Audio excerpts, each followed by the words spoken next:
Okay, here we are with vertebrates and invertebrates. These are the plans for today in science. Here's what you need to do.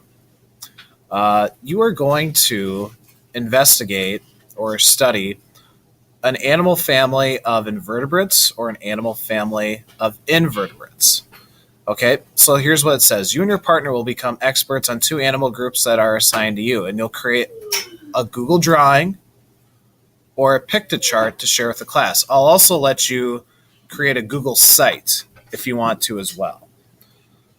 Be sure and include all the following details in your drawing. Use internet resources to help you gather your information. So here's what we're addressing. Is your animal, is it a vertebrate or an invertebrate? And what are three key characteristics? For example, if I am investigating amphibians, what are three things that all amphibians do? Okay, or if I'm investigating reptiles, what are three things that all reptiles have or do? And we talked about structures and functions, and that's what we're talking about here. For example, all fish, they have gills. So the structure would be gills, but what do the gills do? I want you to list at least two other interesting facts about your animal group that you haven't already mentioned. Include pictures of at least three animals from your animal group. And on a shared document between you and your partner, compare and contrast your two animal groups with their structure, functions, and how they survive.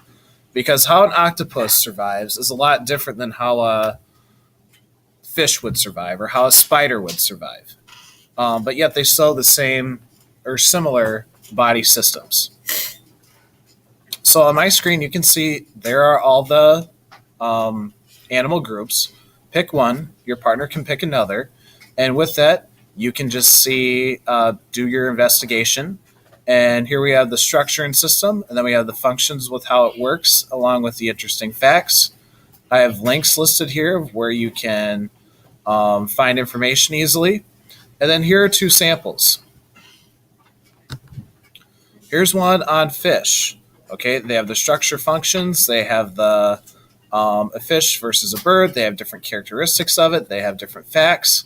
And then here's one on amphibians. So they've listed three amphibians, different characteristics. They have some fun facts. But then they have a really nice paragraph down here on what makes an amphibian an amphibian.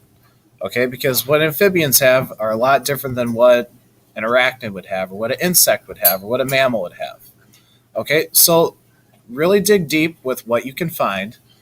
You might have to actually read articles and not just Google it right away.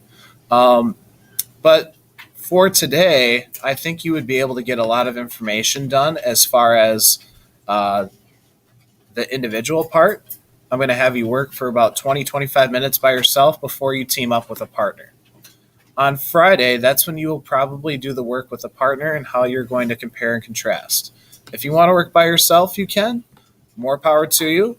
For some of you, I know animals and all this is definitely your thing. So have a good day today. Work hard, work smart, and remember to treat each other and the substitute with a lot of respect. Thank you.